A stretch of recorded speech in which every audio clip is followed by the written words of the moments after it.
Welcome back to Monitors Unboxed. My quest for an OLED alternative HDR gaming monitor continues with the MSI MPG 274URDFW E16M. And yes, that is the real product name. These companies just love to punish me. Anyway, this is a 27-inch 4K IPS LCD with a particularly strong feature set. It's got a 1152 zone mini LED backlight, it's display HDR 1000 certified, and it supports dual mode with a 160Hz refresh rate at 4K or a 320Hz refresh rate at 1080p. With this sort of hardware, it's in a great position to take on the HDR monitor market. The problem I've had with a lot of previous HDR-capable LCDs is that they just haven't been configured very well. I've had issues switching into the HDR mode, I've had issues with backlight zone control, I've had issues with the tone curve. It's been difficult for manufacturers to get it right, so hopefully MSI can stick the landing today. And if MSI can, its $500 US price point could make it a very attractive option. Now, the immediate elephant in the room is the terrible product name. MSI MPG 274URDFW E16M is one of the worst I've ever seen, rivaling some of the shockers from Acer. I don't know how the people in charge at MSI can get into a room and think it's a good idea to come up with the name virtually zero potential buyers will be able to remember. A lot of monitor names are really bad, but this one is crazy. What on earth are they thinking? To stop myself going insane throughout this review, I'll be referring to it as the E16M from here out. This monitor is using a new design from MSI that I haven't seen before. It uses a two-tone exterior, mostly white but with some black elements including the bezels and front of the stand pillar. Relative to the normal MSI design, this one is a lot more refined with a sleeker and better looking rear panel. The RGB LED lighting around the stand connection is better integrated, there's not as many unnecessary game elements, and the whole package just looks really good in my opinion. The front has normal bezels with a bit of a chin where the MSI logo is. The stand is pretty good, especially the flat white metal plate that is used as the base. It's a good average sort of size, but the flat profile means you can easily put items on top of it to retain desk space. The E16M supports height, tilt, swivel, and pivot adjustment, though the maximum height on offer is a bit disappointing. There's also a bit of wobble in the stand when accidentally touching it or using the OSD controls. I wouldn't call it unstable, it's fine, but something to be aware of. The port selection is decent, one DisplayPort 1.4 with DSC, two HDMI 2.1 48GB/s ports, and a USB-C supporting DP alt mode and 98 watts of power delivery. There's also a 2-port USB hub and an audio jack, plus KVM switch support. Refresh rate support is good with both ports supporting up to the maximum 160Hz at 4K when DSC is enabled. The OSD is controlled through a directional toggle which you can find on the bottom edge of the chin directly below the MSI logo. It includes a strong feature set including standard gaming features like crosshairs, a sniper mode, FPS counter, alarm clock, shadow boosting, low blue light, and a range of color controls. You can also disable DSC and control the amount of local dimming in both the SDR and HDR modes. Despite having USB ports, the E16M supports firmware updates over DisplayPort. This monitor was tested with the latest firmware available at the time, FW.022. Like most IPS LCDs, the E16M uses a standard matte screen coating. It does a great job of diffusing light and preventing direct mirror-like reflections, so this monitor can easily be used in a wide range of environments. It does have some coating grain of course, so the clarity isn't as good as a glossy finish, but if you've used an LCD before, you'll be quite familiar with what is on offer here. If you're looking at this monitor as an OLED alternative, you'll be happy to know that this screen will not burn in over time. It also has excellent text quality thanks to its use of a standard RGB striped subpixel layout. However, equivalent 27-inch 4K QD OLEDs also have great text quality, so at this sort of size and resolution, LCD is not a major advantage in text rendering, but for productivity use in general, LCDs are absolutely better, as you won't need to worry about static apps burning in the screen. Let's move now into looking at response time performance, firstly with the main 4K mode at up to 160Hz. There are 3 overdrive options, and the first is normal, which is overdrive disabled. Native panel performance is around 10 milliseconds with no overshoot, though this level of speed is unimpressive for 160Hz gaming. The fast mode improves performance to a 5 millisecond average, cumulative deviation sits around 440, and the level of overshoot is not too bad. This is a very usable configuration, it's the default, and it's optimal for 4K 160Hz gaming. If you increase overdrive one level to fastest, we get noticeable overshoot artifacts, so this mode is pushed too far. Unfortunately, the E16M does not use variable overdrive, so the fast mode does display increasing levels of overshoot as the refresh rate decreases when adaptive sync is enabled. The average response time is maintained around 5 milliseconds, but by the time we get below 100 Hz, overshoot artifacts are pretty noticeable. If you're using variable refresh in the lower parts of the refresh range, like 60 Hz, I would recommend dropping it down to normal, which is slower but less prone to issues. This means MSI are not offering a single overdrive mode experience here, and I think on this sort of product, variable overdrive is necessary. The lack of overdrive options is frustrating as well because there would possibly have been a middle ground between normal and fast that was optimal, but only offering 3 modes limits gamers in their choice. Compared to other displays, the E16M offers a pretty typical experience at the maximum 160 Hz. Most current generation 4K IPS LCDs are about that fast, with the E16M having slightly more overshoot than normal. However, if we look at cumulative deviation at the maximum refresh rate, the E16M still holds up well and isn't dragged down by its overshoot numbers. On average across the refresh rate range, the E16M is fast with a 4.8 millisecond average, but it achieves this with a high level of overshoot, particularly at lower refresh rates. And this is still the optimal configuration compared to the normal mode. Were it tuned a bit better, it would probably fall into that normal 5 millisecond range with less overshoot. Cumulative deviation on average suffers from high results at low refresh rates, but even still it isn't far behind the rest of the pack. The leading 27-inch 4K LCD choices are monitors like the Gigabyte M27UP, which offers 16% better cumulative deviation. A better result, though it's hardly a game changer. Again, with better tuning, I'd like to think this panel could sit more in the middle of the pack. The E16M is a dual mode monitor, so it can be switched over to run in a 1080p 320Hz configuration, either via the OSD menu or via a shortcut on the directional toggle itself. Like other dual mode monitors I've tested, this is a seamless process that retains full feature compatibility. You can still use HDR adaptive sync and other features in the 1080p mode.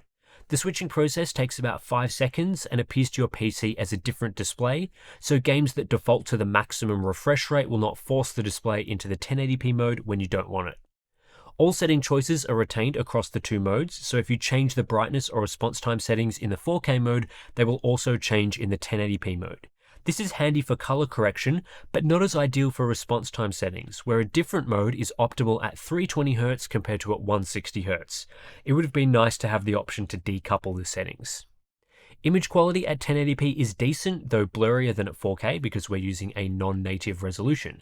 The panel doesn't use integer scaling, but the scaling implementation is better than I've seen on some dual mode W OLEDs, which can look pretty fuzzy at 1080p. I wouldn't recommend this mode for productivity work, but it's perfectly fine for its intended use case of competitive gaming. At 1080p, response time tuning is identical to at 4K, so if you use the fast overdrive setting at 1080p 160Hz, you'll get the same results as at 4K 160Hz. The interesting things to look at are of course the higher refresh rates, and it's here where the fast mode is pretty underwhelming. At 320Hz, we see an average response of just 7.4 milliseconds, which is not fast enough to properly enable this refresh rate. No overshoot is nice, but it's just not the best mode for this refresh. Switching over to the fastest mode, and now we start to see more impressive results. A 5.5 millisecond average response is still not overly amazing and falls just short of what we look for in refresh compliance, but cumulative deviation is better than at 4K 160Hz and overshoot is still within check. Dropping down to 300Hz, we see this monitor does offer a good experience at this refresh rate, and 240Hz is also very doable. Unfortunately though, the fastest mode does begin to show more overshoot artifacts at 200Hz, so it's only optimal at the highest refresh rates and again does not provide a single overdrive mode experience. Compared to other monitors, this dual mode result is okay, though it doesn't reach the heights of the best high refresh 1080p monitors that I've tested. It's acting more like an overclocked 4K display than something truly designed for fast 1080p gaming, and it is beaten at this refresh rate by the better tuned ASUS ROG Strix XG27UCG, which is another dual mode display. With that said, when you look at UFO test results, the 1080p mode is definitely clearer than the 4K mode and offers a better experience in fast-paced competitive games. It is capable of around a 300Hz LCD experience, which is pretty good, and adds to the versatility of this display for playing a wide range of games. And you don't have to use dual mode either. If you want the E16M primarily as a 4K monitor, you never have to touch the 1080p configuration. MSI offer a backlight strobing setting called MPRT, which is available in both the 4K and 1080p modes. It disables adaptive sync and only works at higher refresh rates, so 320Hz at 1080p and 120Hz or above at 4K. There's also no control over strobe timing or length, and it disables brightness control, so it's a pretty basic implementation. This mode does increase clarity compared to not using it, provided you are gaming at a fixed frame rate that matches the refresh rate. In the 4K mode, there is a bit of strobe crosstalk, so it's not the clearest configuration. You'll see those double images there, and this is visible across most of the screen, but it's usable. At 1080p, it's a bit clearer in terms of the primary image, but the double images from strobe crosstalk are more noticeable. It's probably not a mode I'd recommend using overall. Input latency in the SDR mode is very good, with a processing delay of just 0.4 milliseconds and a sub 1 millisecond delay in the 60Hz mode as well, which is pretty rare. Total lag, including the response time, is weaker than OLEDs of course, but the combination of processing delay and refresh delay is in line with similar 160Hz 4K monitors, and outside of the LG 27G850A, we don't see refresh rates above this very often. In the HDR mode, input latency suffers due to the use of a zoned backlight, which needs to process the input signal before deciding what the zones will do. This leads to 8 milliseconds of processing delay, which is not ideal, but as you can see from other mini LED monitors in the chart, it's a pretty typical issue with LCDs for HDR gaming. Power consumption is standard, no real issues here. Unlike with other mini LED monitors, consumption is a bit higher than the most efficient edge-lit panels. In games, the display has about the same level of power usage as an OLED. The E16M is a quantum dot enhanced LCD panel, so it has a high color gamut. I recorded 99.7% DCI-P3 coverage and full coverage of Adobe RGB, so it's well suited to work in those color spaces. Total Rec 2020 coverage came in at 81.4%, so not quite at the top of the chart, but still a really good result that rivals OLEDs of today. Factory calibration is very good, especially after installing the latest firmware. Out of the box, I saw a grayscale Delta E ITP average of just 2.85, which is excellent, along with great adherence to sRGB gamma and a decent color temperature. Of course, in this default state, we do see oversaturation when viewing SDR content, as everything is expanded to fill the wide gamut, like we see on many other gaming monitors. Compared to other monitors, the grayscale result is excellent and puts this display above its competitors. Color checker results are more typical. To improve performance in the SDR mode, there's a couple of ways to go. One is using Windows 11 Auto Color Management, which is a great choice as grayscale performance is already very solid. In this configuration, we see color checker performance improve. However, the primaries reported to Windows are slightly above sRGB levels, so this creates some minor saturation inaccuracies.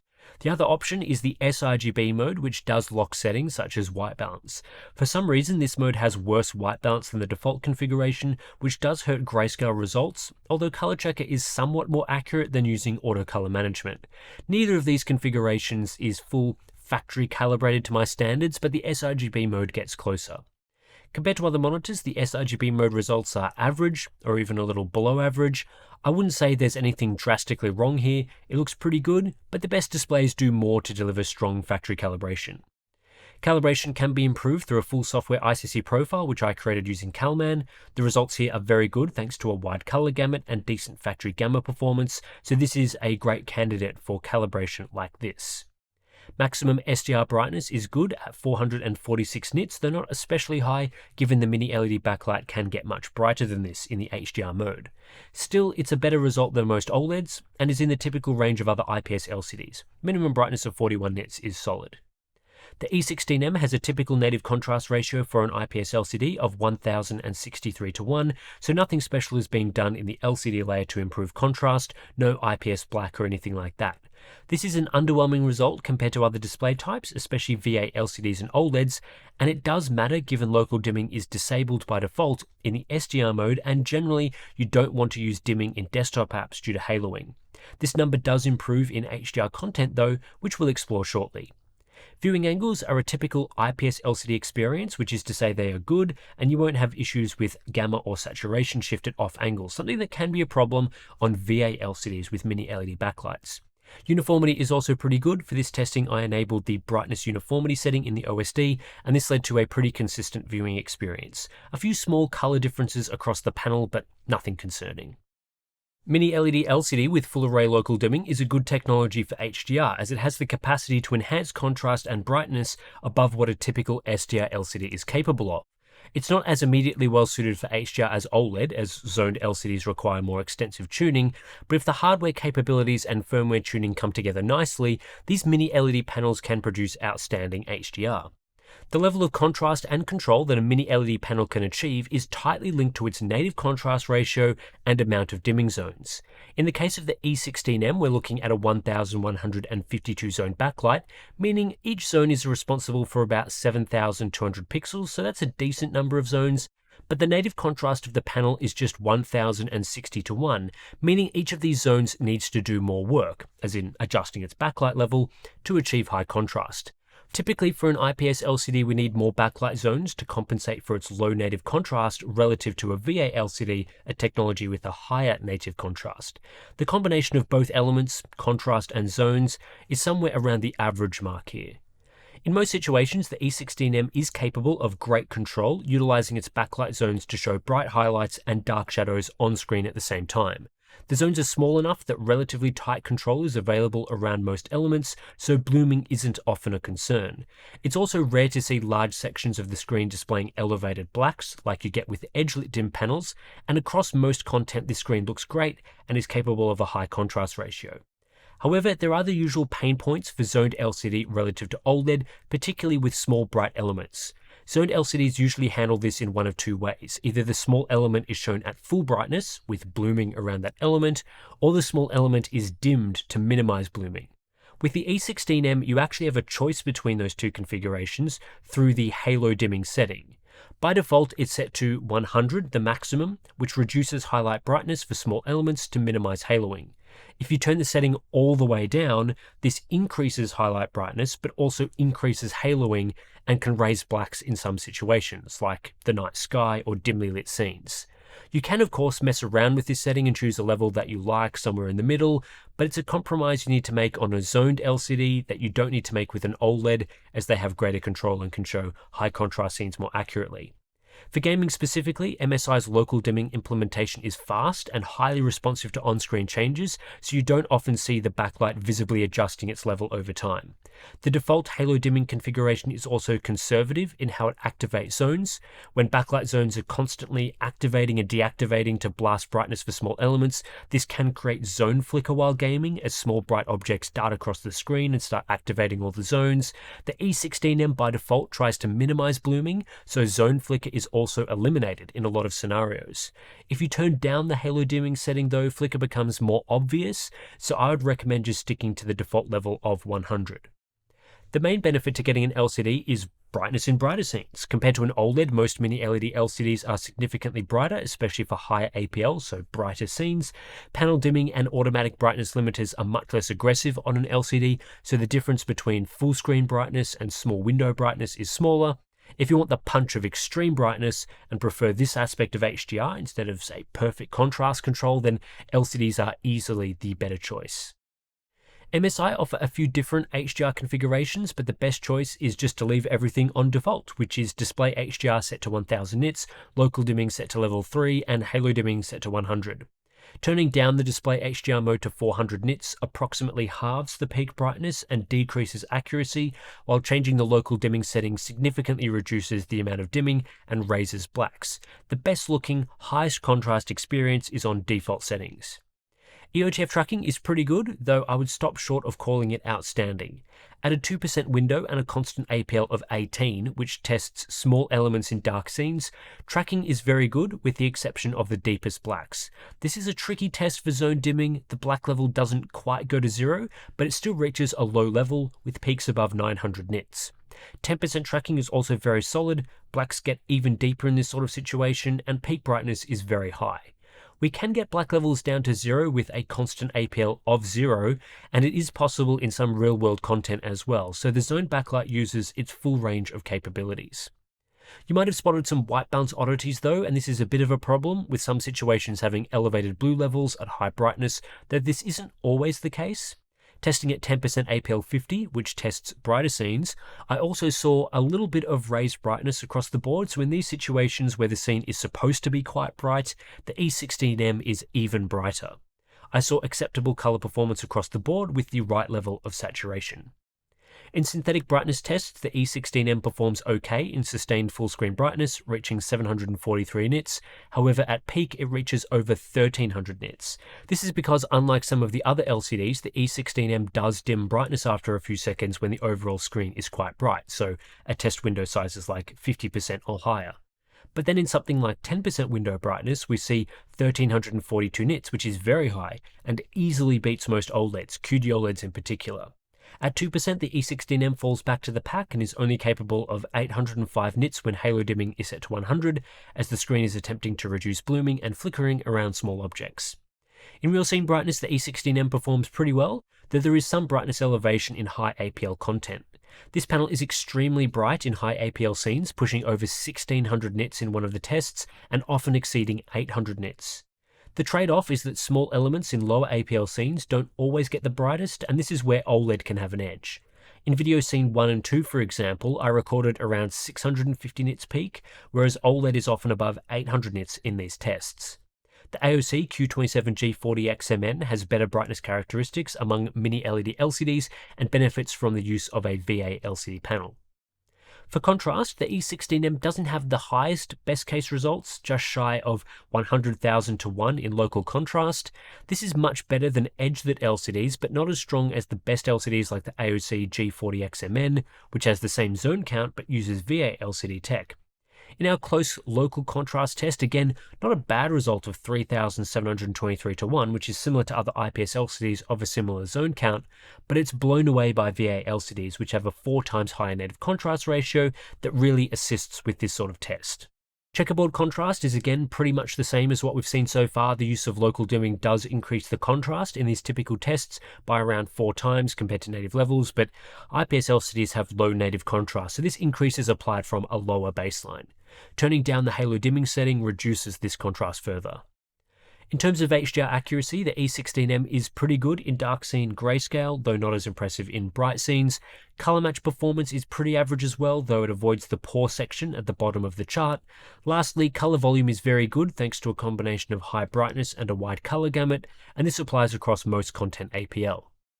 MSI does a reasonable job of advertising this display, as seen in the Essentials checklist. The only concern I have is MSI advertising 0.5 millisecond response times. Not sure really how they came to that conclusion, because this display is not noticeably faster than even other 1 millisecond class IPS LCDs. Also, factory calibration falls short of my standards. The name MSI have gone with here is absolutely abysmal, with practically zero memorability to the average buyer. Luckily, if you search for MSI E16M, this monitor comes up, which makes you wonder why all those other letters and numbers were necessary, but the full name is practically impossible to remember. MSI do pretty well in the feature support matrix. A couple of areas get borderline results because it's available in dual mode at 1080p but not at 4K. Full screen brightness of 1000 nits is achievable for a brief period but is not sustained. Other than that, it has a good feature set with no risk of burn-in, graceful SDR HDR switching, passive cooling, and no real flickering or pixel inversion concerns.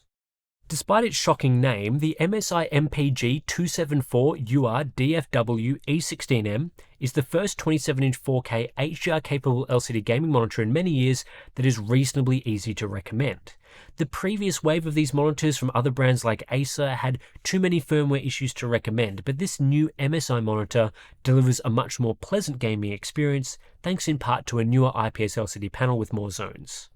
The E16M is well configured from the start. There's no flickering issues with the backlight, no annoyances switching between SDR and HDR, and the panel's calibration for HDR gaming is very good.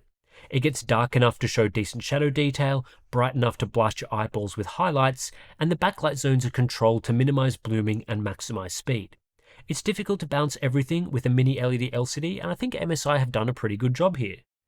This sort of HDR hardware with 1152 backlight zones and an IPS panel is mid-tier in 2025 among LCDs. It is capable of excellent brightness and very solid contrast, but it's not quite at the level of the best VA LCDs, which take HDR performance and control a step further thanks to a higher native contrast ratio. However, using an IPS LCD does have its advantages, including better viewing angles and faster transition times.